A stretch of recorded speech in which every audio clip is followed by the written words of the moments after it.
নমস্কার বন্ধুরা, আবারও চলে এলাম আজকে একটা নতুন রান্নার রেসিপি নিয়ে। এই রেসিপিটা খুবই একটা স্পেশাল রেসিপি। রেসিপিটার নাম হচ্ছে হাঁসের ডিমের কষা বা হাঁসের ডিমের ঝোলও বলা যেতে পারে, আলু দিয়ে। তো এটা অনেকে নমস্কার বন্ধুরা, আবারও চলে এলাম একটা নতুন রেসিপি নিয়ে আপনাদের সামনে। আজকের রেসিপি আলু দিয়ে হাঁসের ডিমের ঝোল। খুবই সাধারণ রেসিপি, কিন্তু এই রেসিপিটি আমাদের বাড়িতে যেভাবে তৈরি হয় সেটাই আজকে আপনাদের সামনে শেয়ার করব। আর এভাবে আপনারা নিশ্চয়ই বানিয়ে খাবেন, আশা করি আপনাদের খুবই ভালো লাগবে। তো চলো রেসিপিটা দেরি না করে শুরু করা যাক। বন্ধুরা, এখানে আমি আলুগুলো সেদ্ধ করে নিয়েছি, পুরো সেদ্ধ করে নিয়ে হাফ সেদ্ধ করেছি, হাফ ভাজবো আর ঝোলে যখন দেবো সেদ্ধ হবে। আর এখানে ডিমটা সেদ্ধ করে নিয়েছি। ডিমটা কাঁটা চামচ দিয়ে এইভাবে ভালো করে ফুটো ফুটো করে নিতে হবে, যাতে মশলাটা ডিমগুলোর মধ্যে ঢুকে যায়।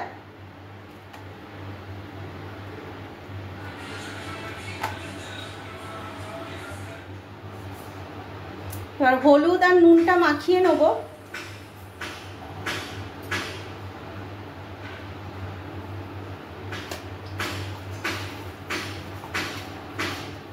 এখানে আমি কড়াই বসিয়ে দিয়েছি, কড়াইতে তেলও দিয়ে দিয়েছি। এবার ডিমগুলো আমি ভেজে নেব। আগে ডিমগুলোকে ভেজে নেব, তারপর আলুটা ভাজবো।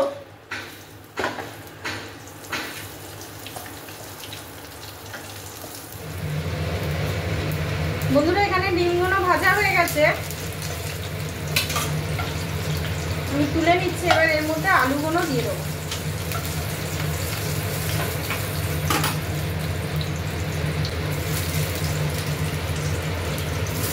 কড়াইতে তেল আছে, এর মধ্যে আলুগুলো দিয়ে দিলাম।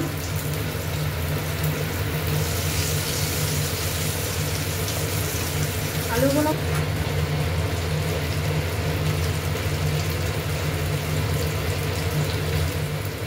দেখুন বন্ধুরা, আলুগুলো ভাজা হয়ে গেছে। এবার আলুগুলো আমি তুলে নেব।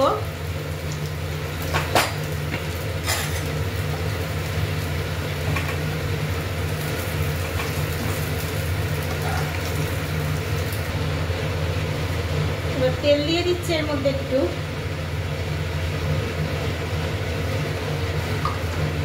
এখানে ফোড়নে দেবো জিরে, গোটা জিরে একটু,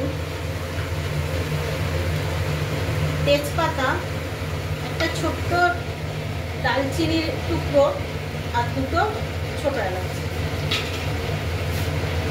ফোড়নটাকে ভালো করে আমি ভেজে নেব।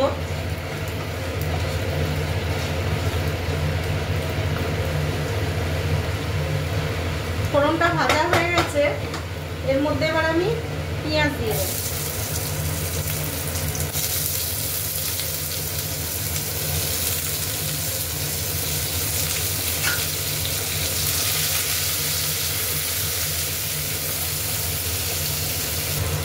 এর মধ্যে আমি পরিমাণ মতো নুনটা দিয়ে দিচ্ছি, যাতে তাড়াতাড়ি পেঁয়াজটা মজে যায়।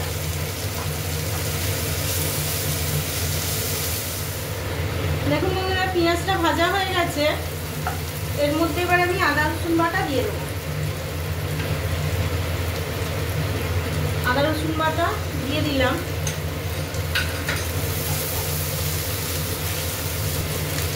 আদা রসুনটা ভাজা হয়ে গেছে, এর মধ্যে এবার আমি টমেটোটা দিয়ে দেবো।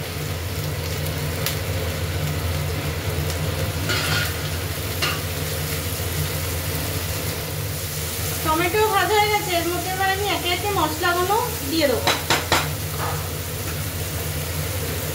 হলুদ গুঁড়ো, জিরে গুঁড়ো, লঙ্কা গুঁড়ো, অল্প একটু ধনে গুঁড়ো আর কাশ্মীরি লাল লঙ্কা গুঁড়ো, অল্প একটু চিনি দিয়ে দিলাম।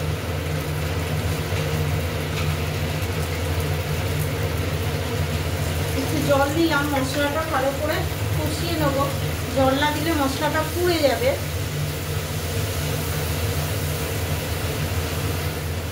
মশলাগুলো কষানো হয়ে গেছে, এবার এর মধ্যে আমি আলুগুলো দিয়ে দেবো। আলুগুলো দিয়ে একটুখানি নেড়ে ছেড়ে তারপরে এর মধ্যে আমি জল দেবো।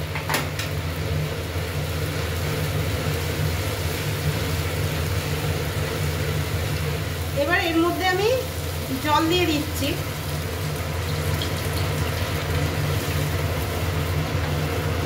পরিমাণ মতো এর মধ্যে জল দেবো।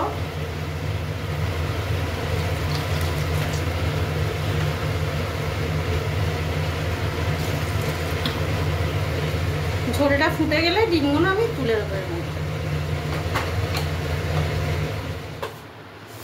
ঝোলটা ফুটে গেছে, এবার এর মধ্যে আমি একে একে ডিমগুলো দিয়ে দেবো।